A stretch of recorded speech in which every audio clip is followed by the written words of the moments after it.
Hey everyone, welcome to Princess Gay. I'm your host Connie, and today we are here with episode 8 of Kid Cosmic. We've just been really enjoying this so far, especially lately. Shit has gone down, and now the government is kind of acting as semi-antagonists. I wouldn't really call them bad guys right now. They could become bad guys, but for now they're just kind of neutral. Right now, it's just the government being the government. They haven't been openly antagonistic yet. They've just been more of an annoyance, if anything. But we are working to get the Power Stones back and to find Kid. Tuna Sandwich has teamed up with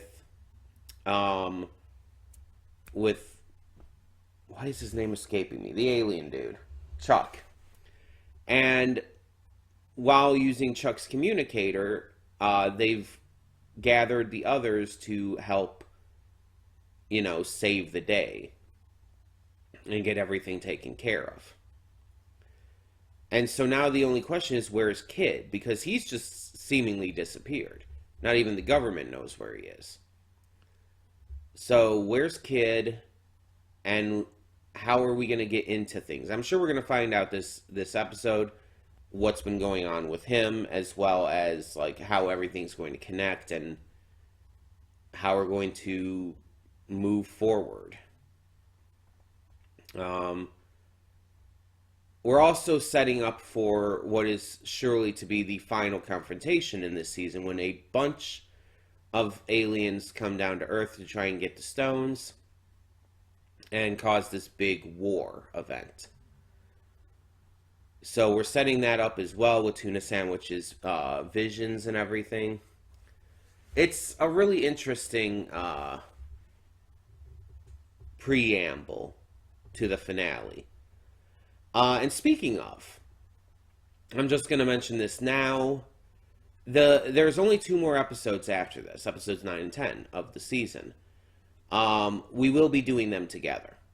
I'm just saying this now. The next 2 episodes will be done together.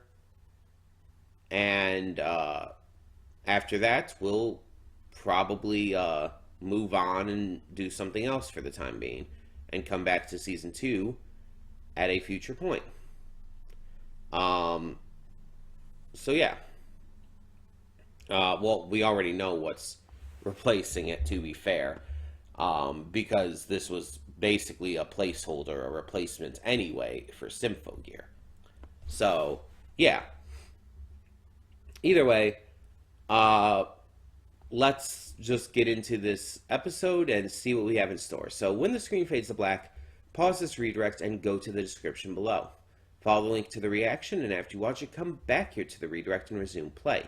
Because after it fades to black and then fades back in, everything from that point forward will be my afterthoughts and will contain spoilers to the episode. So, that being said, thank you so much for tuning in, and I will see you at the reaction. And we are back, and we'll begin with spoilers in 3, 2, 1, now. So yeah, we have what basically amounts to as a Ginyu Force. For those who don't know Dragon Ball, specifically Dragon Ball Z, the Ginyu Force were a group of enemies who worked for Frieza, who were ridiculously over the top and dumb, and very comical in their presentation. Very, very over the top. And anytime I see like a group of like characters like this who kind of emulate that over the top goofiness, that's what I think of. So even though like the Ginyu Force were straight up villains, and the Earth Force Enforcement Force, or whatever the fuck it was called, even though they're not really villains at all, I still get similar vibes just in presentation. So let's talk about that, though. The Earth Force Enforcement Force and the Biker in Black, by extension, are not villains. And that's made very clear by this episode. They are genuinely trying to protect the Earth. Their methods are, I mean, well, they're the government. That should explain enough there. Yeah, they're not the best. Because while using the stones with these suits and everything is fine, they are openly admitting that they used Kid and the others as guinea pigs to test out the stones, which is not by any means okay. It's like you use literal children, two of them, a teenager, an old man, and a cat to test out whether the stones are okay. So what if they weren't? What if something happened to all of them? You would be liable for that. You would be at fault if these kids and everyone died from using the stones. Using these random people as guinea pigs is not okay, but it's also very much a government move. That doesn't make it okay. That just makes it not really surprising. Yeah, it's fucked up. But again, they're not the straight up bad guys here. They're not. And as we find out in this episode, neither are these invaders.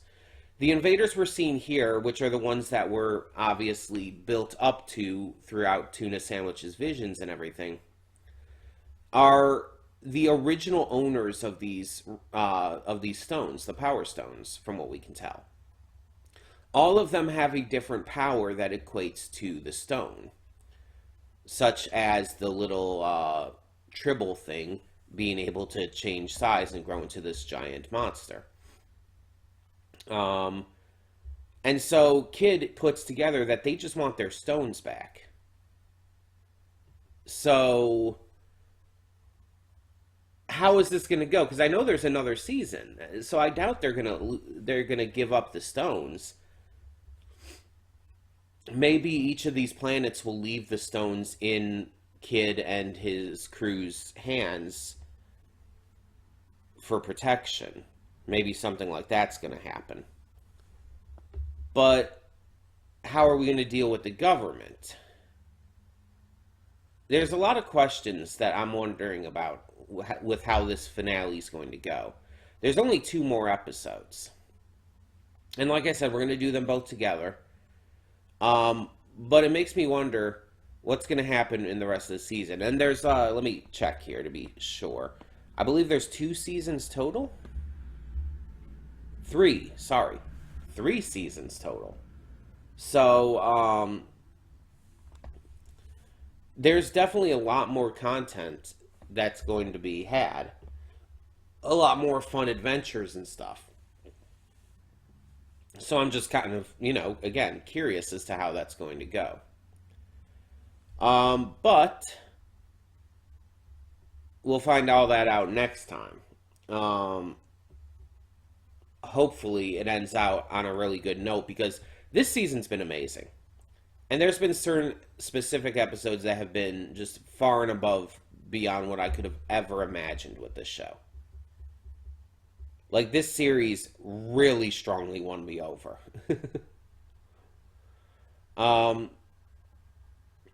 So, if this finale really sticks the landing, it's just going to be so impressive. I stand by that this is now my favorite Craig McCracken work.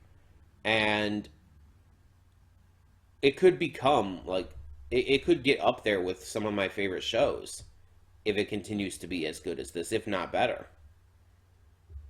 Do I necessarily think that this will be up there with my all-time favorites? Maybe not. Like, I don't think it's ever going to be on the level of something like Legend of Korra, or Carol and Tuesday, or Link Click, or One Piece, or anything like that, no. But does the possibility exist? Yeah. And can I see it at least getting pretty high up on my list and everything? Yeah. Even if it's not like top 10 material, it's definitely going to be up there. Again, if it continues to be as good as it is. But like I said, we'll have to wait on that and see. And like I mentioned as well, just as a reminder, we will be returning to Symphogear G after we finish season 1 here. So for all those who have been waiting on Symphogear G, like Calypso, it is coming back, and probably fairly soon, like within the next couple weeks. So thank you for your patience, and I hope you've been enjoying the other content that we've had in the meantime. So yeah. Either way, thank you so much for tuning in. If you have any questions, any thoughts, anything you want to let me know about, feel free to mention those in the comments below. And for now, I'm Connie, and I'm signing off. See y'all next time.